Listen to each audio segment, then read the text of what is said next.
All right, let's talk about on Ray E, how the country mix looks. What emerging markets are in the top, and how do you go about selecting those weightings? This is a systematic strategy. I mentioned that we're really focused on behavioral economics. We think that if you're running an active strategy, there's a pool of alpha in a market that's not perfectly efficient.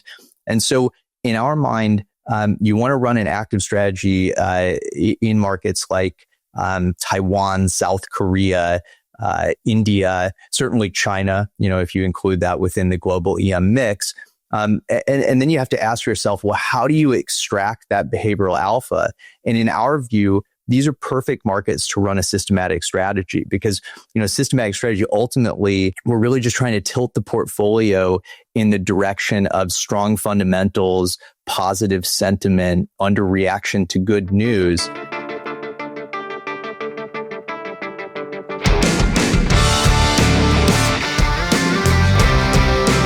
My name is Michael Guyette, publisher of the Lead Lag Report. This is a sponsored conversation by Reliant. This is Mr. Phil Wool from Reliant, and it's going to be a well-timed conversation given what looks like some interesting movement on the international market side. So we'll talk about Reliant, their approach, and how they are looking at the current environment. So Phil, welcome.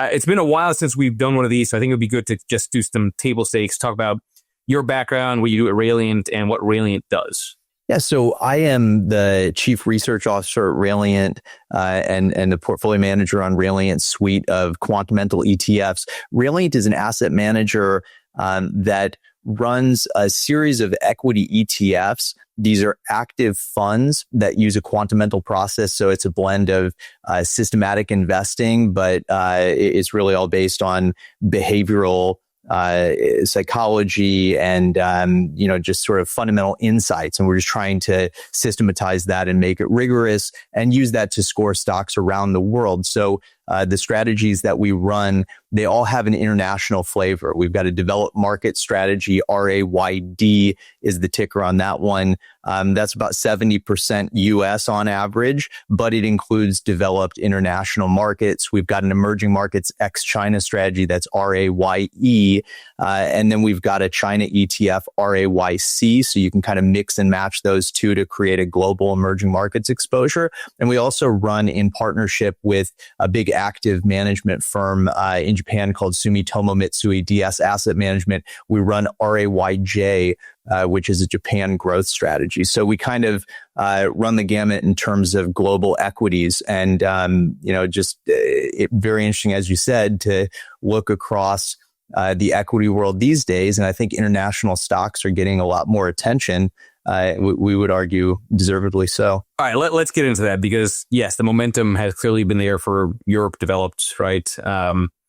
And emerging markets broadly look like they want to move despite tariffs. First of all, I want to just kind of get your take on why is it that there seemingly is a move outside of the U.S. in terms of these equity markets when these tariff fears are still lingering? Yeah, I think a big part of it is investors over the last few years did well not to diversify internationally. U.S. stocks have just done phenomenally well. A big part of that has been just sort of the macroeconomic trend, which was toward a soft landing prior to Trump's second term and all of this anxiety over tariffs. There was immense positive sentiment around the AI theme, data centers, and just the notion of this AI revolution that's going to be transformative. And a lot of that was really centered around U.S. stocks and the Magnificent Seven. But I think the upshot of that was valuations in the U.S. were baking in a lot of good news. Globally, things were a bit different. I think stocks around the world, particularly in emerging markets, where you still get a lot of exposure to the AI and data center theme, those stocks just hadn't really participated as much in that rally. And so valuations were depressed. Those stocks internationally had an overhang associated with fears around a potential hard landing and maybe a more patient Fed that didn't ease as quickly. And so there was just sort of a valuation disconnect. And I think now with more concern around U.S. fiscal discipline, concern around tariffs and the impact that's going to have on U.S. growth, and just judging that, valuations didn't leave a lot of room for error, investors started looking internationally at what seemed to be stocks that were priced a bit more forgivingly. I want to hit on the valuation point, but I want to go back to this point about the debt on the U.S. for a bit. You see a lot of people saying the U.S. bond market is behaving like an emerging markets bond market behaves.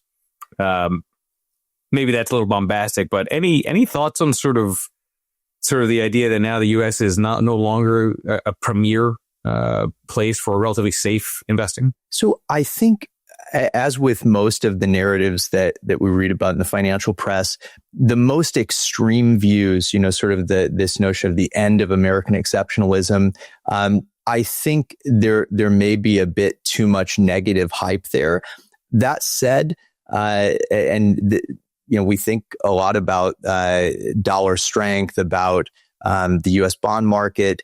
When we look at international markets, because obviously dollar weakening would be a big tailwind for international investors, I think there are some trends toward certainly de-dollarization, dollar weakening, a lot more concern that regardless of which party happens to be in power, that there's just not much discipline. And I do think there's been an erosion of confidence that treasuries are going to remain the safe haven that they once were. And I think, there's some truth to those concerns. So I think it's not going to be a messy blow up in my mind, but more of sort of a slow erosion in that confidence. And we're going to see that in terms of, higher yields at the long end of the curve, a weakening dollar, and then some of these trends towards stable coin and potential alternatives to the regime that we've been in for as long as anyone can remember. So you mentioned with one of your funds is an ex-China EM play.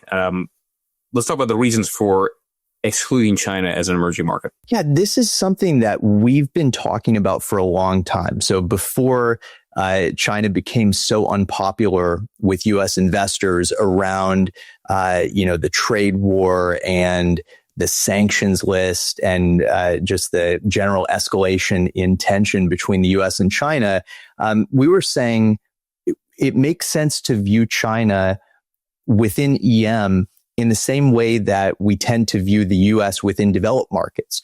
Prior to China's market going into kind of stagnation, it made up over a third of the emerging markets basket, depending on how you count it. And if you counted all of the A shares, the onshore China stocks, it would be considerably bigger. And so the question is, if you've got one exposure within sort of a global emerging markets portfolio that is going to disproportionately impact the performance of that basket, does it make sense to pull it out? And you might want to do that because within emerging markets, if China is that important, it might make sense to hire a China specialist to manage that part of the portfolio as opposed to an EM generalist. So that was one rationale. And we actually published a paper kind of explaining why that might make sense. But then, of course, as the U.S. and China got into this increasingly difficult relationship, I think there was a lot of demand for an EM product that just stripped out China because investors didn't want the headline risk. And so in our view, one of the beauties of ETFs is that we can use them as building blocks and pretty much create what investors would need so that they could formulate any sort of exposure to EM that they could imagine. Maybe an overweight to China if they think that maybe the bear case toward China is overplayed, or again, you could just strip China out if you don't want to take that risk and just sort of forget about the potential drawdowns there. So that was the rationale for us. All right, let's talk about on Ray E, how the country mix looks. What emerging markets are in the top, and how do you go about selecting those weightings? Yeah, so this is a systematic strategy. I mentioned that we're really focused on behavioral economics. We think that if you're running an active strategy, there's a pool of alpha in a market that's not perfectly efficient. Where does that come from? It comes from investors who are making mistakes. And in emerging markets, one of the interesting features that you find is there's a lot more retail trading. We look at the US market and we think about, Reddit and meme stocks like GameStop and AMC, and imagine that there's probably a lot of noise there. But in emerging markets, there's so much less sophisticated institutional trading going on. So your counterparty, if you trade in EM, is much more likely to be an individual investor. And so in our mind, you want to run an active strategy in markets like Taiwan, South Korea, India, certainly China, if you include that within the global EM mix. And then you have to ask yourself, well, how do you extract that behavioral alpha? And in our view, these are perfect markets to run a systematic strategy because, systematic strategy ultimately, we're really just trying to tilt the portfolio in the direction of strong fundamentals, positive sentiment, underreaction to good news. And if we make a broad set of bets on those sorts of factors, looking for high quality companies with good governance, if we can make enough of those bets in a diversified way, we should be able to just sort of grind out that behavioral alpha. So that's the approach. It's really a bottom up strategy, which means that if you looked at Ray E in terms of industries, in terms of country exposure, it's going to look a lot like the MSCI EMX China index. So there's no sort of top down overlay in terms of country timing. But what you will find is that if stocks within a particular country become less attractive, we might end up with, modest underweight. So for example, we were underweight India as Indian valuations got a bit stretched. And that actually paid off when investors sort of realized their expectations for Indian earnings growth were too high. So that's kind of how we look at country weightings within EMX China. Now, of course, you do have a China focused fund as well in Ray C. So for those that want to take more of an active stance when it comes to China, which I happen to think is probably going to be a big outperformer, make the case for that process when it comes to, admittedly, a government that's not exactly free markets friendly.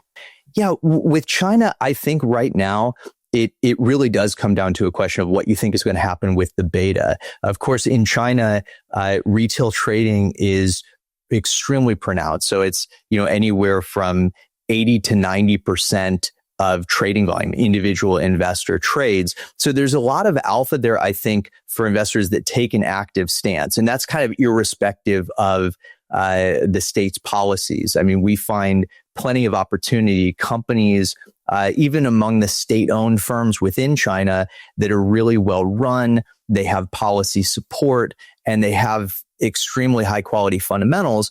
And so there are opportunities there, but I think whether you want to have exposure to China, whether you want to be overweight China, depends on what you think is going to happen. I tend to think that China has been really disciplined in terms of its propensity to enact fiscal stimulus.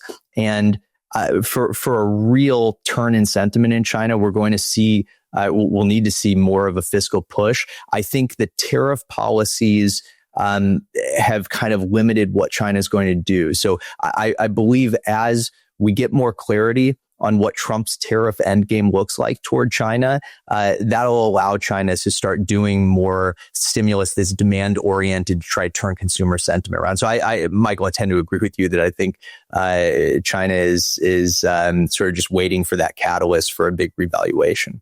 How does secular trends in currency impact international investing and maybe impact the quantamental approach? Our view on currency, these are unhedged ETFs. So you're getting the currency exposure associated with these markets. Our view is that we kind of leave that up to the end investor. If you want to hedge currency risk, that's up to you. We think it's generally expensive and that it's probably good to have some diversification in terms of your FX exposure.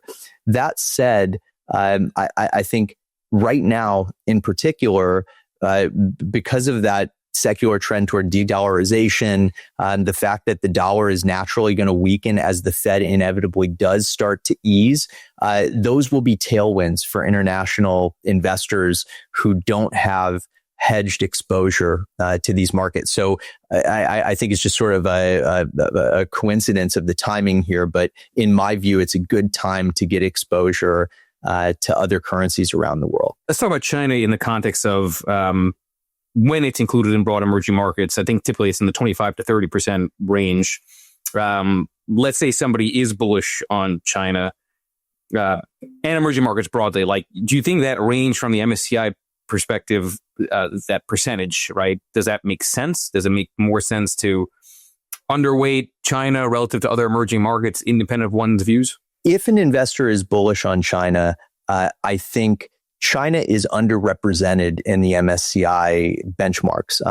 That is to do with sort of the legacy of Chinese equities, especially onshore equities, being really difficult to access for foreign investors. That's changed. So now it's really easy to trade onshore stocks through Stock Connect, which is a program that was launched to connect Hong Kong with the mainland exchanges. And so those constraints have been removed. I think that merits a bigger weighting to onshore stocks, which just weren't included in the MSCI benchmarks. And even today, they're only weighted at around a fifth of their free float market cap. So I think China is just sort of structurally underrepresented. I would actually argue that investors, if they want to approach China as an overweight, they should think seriously about also overweighting the onshore shares versus the Hong Kong listings or the ADRs. I think a lot of investors, when they, if you ask them about China, they would be familiar with names like Alibaba and Tencent and Pinduoduo. These are companies that list in Hong Kong where they've got US ADRs, but I believe a lot of the growth going forward in China, it's going to be onshore companies that are much more tied to China's real economy. And in RAYC, that is almost exclusively what we trade are the A shares onshore. The thing with cycle changes is you don't know if a cycle's changed until 2 to 3 years after a cycle's changed, right? And I think anybody that's tried to invest or trade emerging markets, in general, they've been whipsawed. Every time it looks like they're about to have a secular run, kind of peters out.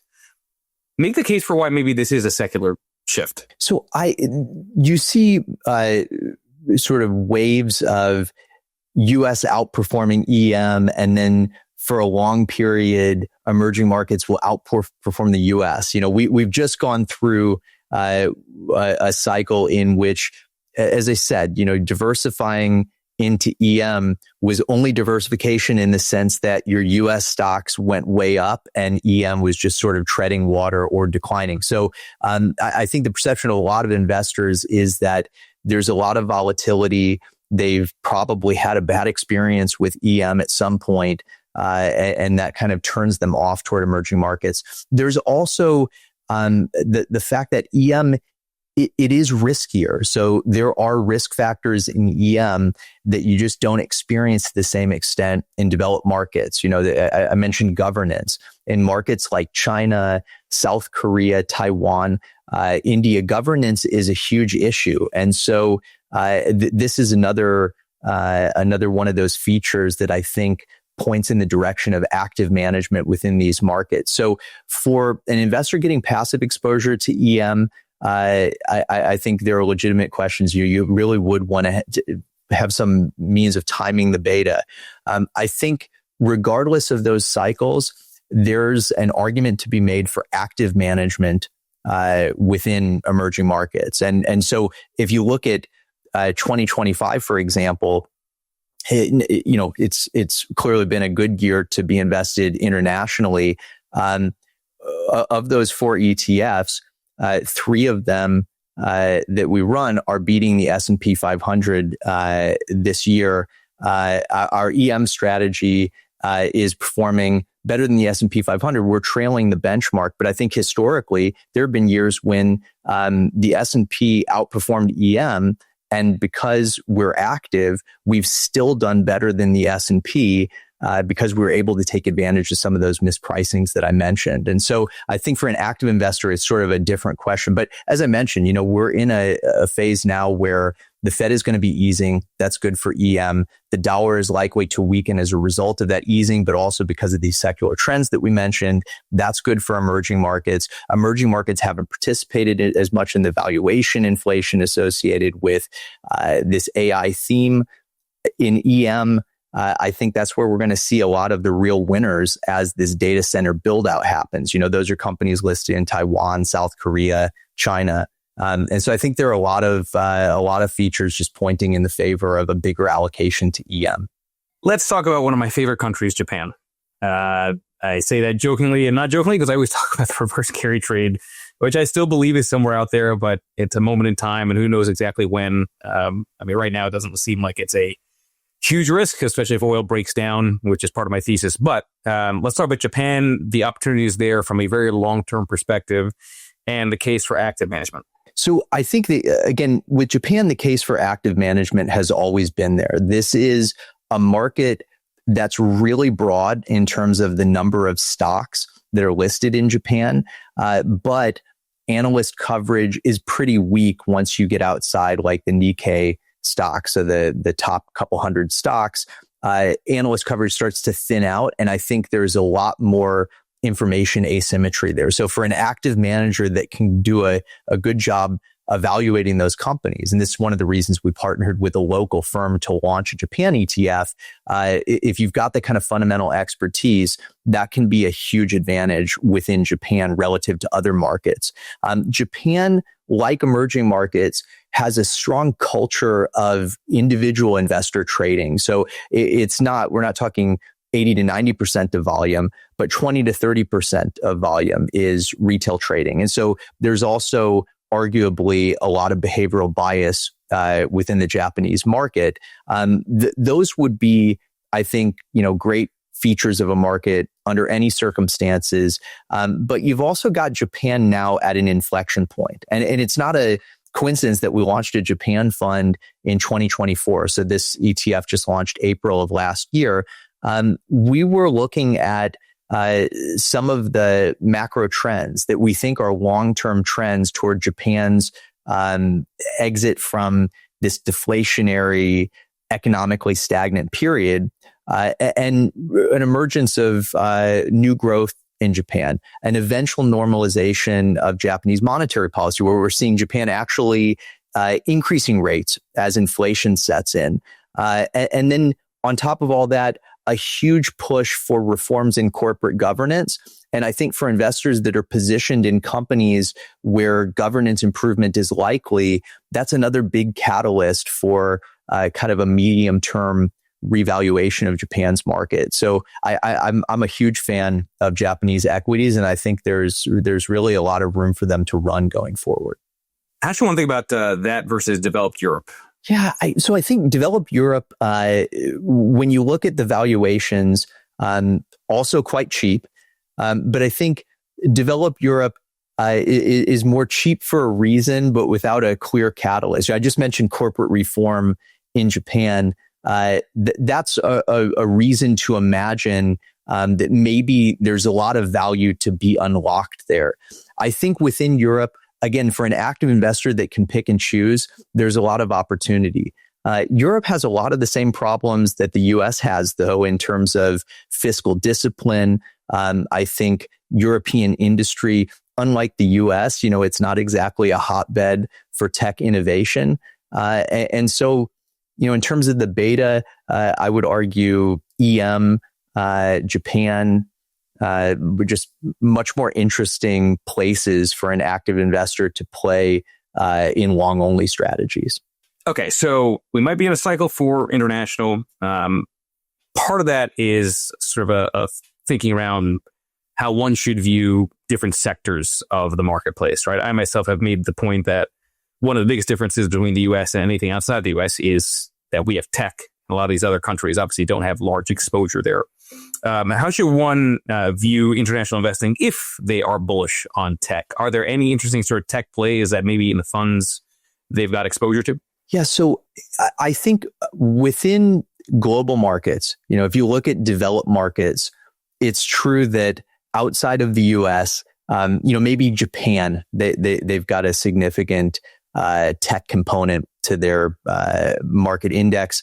But within developed markets, certainly the US is the place to go if you want tech exposure.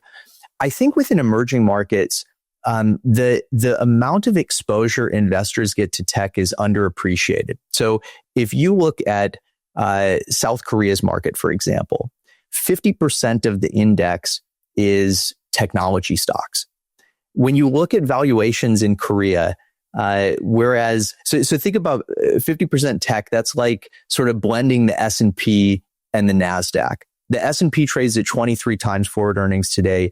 The NASDAQ is at like 30 times forward earnings. So it's cheaper than it was a few months ago. It was trading closer to 40 times. But at 30 times, you kind of imagine blending those two to get 50% tech. It's going to be somewhere between 20 and 30 times earnings. In Korea, the market is trading, the overall market is trading at 10 times forward earnings. Now, a big part of it, as I said, is a discount because there's geopolitical risk. There's tons of risk around governance. But for an active investor that can pick and choose companies, you can find well-governed companies. You can find great companies in the tech sector with great fundamentals. The pricing is just so much better in South Korea. Taiwan is like 75% tech. If you look at the benchmark, I mean, we're all familiar with Taiwan semiconductor manufacturing. There are plenty of under the radar tech plays in Taiwan. And again, Taiwan, it's not trading at South Korea valuations, but we're talking about closer to 20 times forward earnings. So it's still cheaper than the S&P 500. And the thing about these markets is it's not the magnificent seven names that everyone associates with tech.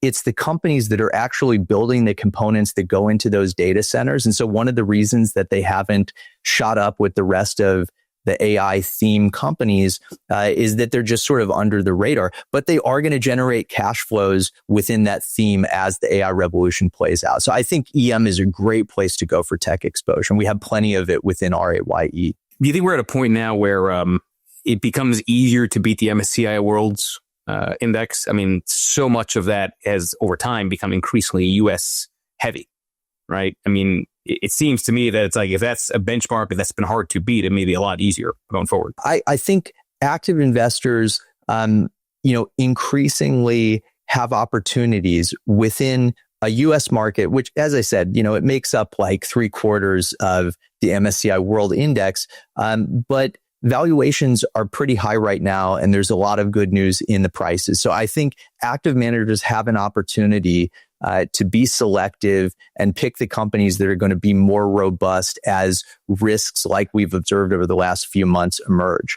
And then I think within the international component, again, these are markets that are just less efficient. So as managers take a closer look at developed ex-US, at the rest of the MSCI ACWI index, emerging markets, they'll find opportunities to outperform. And then when you look at how we approach asset management, a quant firm, I think there's a lot of opportunity within systematic strategies that take this bottom-up approach and do it in a diversified way. So I do agree.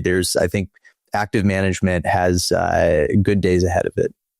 As you think through the various funds that you have, which are resonating the most at this moment in time, and typically would an allocator position to your funds as well as a passive emerging market proxy? Typically what we see is allocators, they would have a mix of active and passive. They would prefer active among small caps within the US, but then when you go international, we see allocators leaning more toward active because they rightly expect that there's more alpha opportunity in those less efficient markets. And then within active, we tend to see allocators using a mix of managers. So we're systematic, kind of diversified portfolios, and then it will often be matched up with more of a concentrated fundamental manager. And so allocators will take that kind of diversified approach at the manager level. Within our suite of ETFs, I think The fund that's most interesting to me at this moment is RAYE. In part, I mentioned it's underperformed the MSCI EMX China index this year. That is largely a result, if you sort of look at the attribution of poor performance of the momentum factor, but also poor performance of sentiment factors in general. We look at all kinds of smart money sentiment. We look at what analysts are doing, and analysts within EM actually tend to have a lot of information in their recommendations if you know how to process the data. We look at other forms of smart money and dumb money information flow. And those factors have underperformed this year. Why? It's because of all of this volatility, including all of the trade policy uncertainty.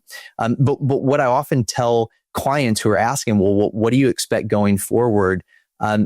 Times like this are generally difficult for quant strategies because when markets are driven by emotion, and we saw sort of this V-shaped drop and then bounce in equities around the world, that's a period where prices are moving generally away from fundamentals. Quant strategies make money when this sort of noisy deviation from fundamentals reverts. So you don't make the most alpha in volatile markets like this, but you do tend to put on your best trade. So in that sense, I feel that if you view these strategies as sort of a coiled spring that's poised for reversion, I think there's a good opportunity in EMX China right now. Let's talk about how to think about risk, right? So obviously you've got the products, you want to see people in the space, but for those that are nervous about international investing, what are some of the things you would say, okay, these are worth paying attention to independent of, your own funds? Yeah, it's a great question. So when I think about risk associated with the heightened volatility that we're all experiencing right now, and that's financial volatility, but it's also just uncertainty in terms of the macro landscape. The question that you have to ask is, where is that risk more significantly priced in right now? So within U.S. stocks, when I see how strongly the market has recovered since the beginning of April, I think investors have swung from extreme fear back to greed. And even though when I look at, sort of macro survey data, which is the confidence of consumers and the confidence of businesses, investors seem to kind of be shrugging that off and assuming that we're on the right track and that there aren't going to be so many more bumps in the road. That makes me nervous. When I look at emerging markets, even though they've also rebounded since the April lows, emerging markets have for the last year or more been pricing in a lot more negativity. As I said, negativity not just around Trump 2.0 policy, but also the prospects for a U.S. and a global hard landing. And so I think that kind of risk is already more than baked into EM. So I'm less concerned about that in terms of valuations. But I did note that emerging markets are generally more risky. They just, look at what's happening in the Middle East. There's huge geopolitical risk. There's risk on the governance front. There's risk associated with just weaker institutions in general. So then the question is, do you have a manager who can correctly identify firms that are more or less subject to that risk? And so that's where I think there's a huge opportunity. If those markets are being discounted because of that risk, and you have an active manager who can go in and pick the right companies, that's a huge opportunity in my view. What do you think we've missed? And we talked about the case for international. We talked about Japan, China, ex-China. What else should we be thinking about? I mean, my mind also goes towards sort of a mindset around style tilt, right? Growth versus value. Growth obviously being much more associated with the U.S., value much more associated with international. Could it be that if we're in this broader cycle that favors international, that value across the globe becomes where to be? That's a great question. I think one of the developments, so when you look at systematic investing over the decades, it's clear that there's been very broad adoption of smart beta strategies. And in particular, we've entered a paradigm where people start to think, I'm a former academic, so I love the fact that we've sort of evolved in the way that we look at investing to favor this kind of a factor-based paradigm for how we think about our portfolio's exposure. That's a really positive development. I think one of the areas where there's still a lot of room for improvement is once you take that factor view, that you are building portfolios that have a certain type of exposure. I think there's room for improvement in terms of thinking single factor versus multi-factor. So like you, I tend to sort of associate different markets with different factor tilts that have worked historically. But I think what we've seen among our institutional clients is that they've gravitated from single factor smart beta to thinking multi-factor. And they've gone from multi-factor, which is just a small handful of the most traditional factors, to multi-factor in the sense of a vast array of trading signals in different factor groups, and then putting those together in a more sophisticated manner. So our funds, we've kind of eschewed that single factor or really simple heuristic-based multi-factor approach in favor of a very wide array, a big library of trading signals. Some of them fit into traditional factor buckets like value or growth, but many of them are associated with really nuanced types of quality. Some of them, especially within emerging markets, are localized. So we're using local data. We're taking account of local institutions like market microstructure in different countries, regulation in specific markets.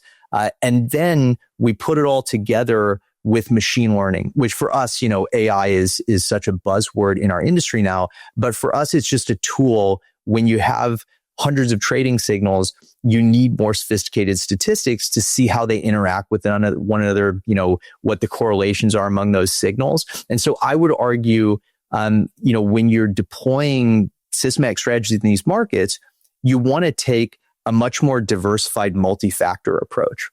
Phil, for those who want to learn more about Reliant's funds and kind of get access to your various research, where would you point them to? You can go to our website, www.reliant.com. We have a funds page where you'll find information about all 4 of those ETFs, including slide decks and descriptions of the types of signals that we use. I think there's a lot of information. I've even got some videos on the site where I walk investors through RAYE, for example. So plenty of information there on the web. Appreciate those that watch this. Again, folks, this will be an edited podcast under Lead Lag Live, and hopefully we'll see you all on the next episode. Thank you, Phil. Appreciate it. Thanks, Michael. Cheers, everybody.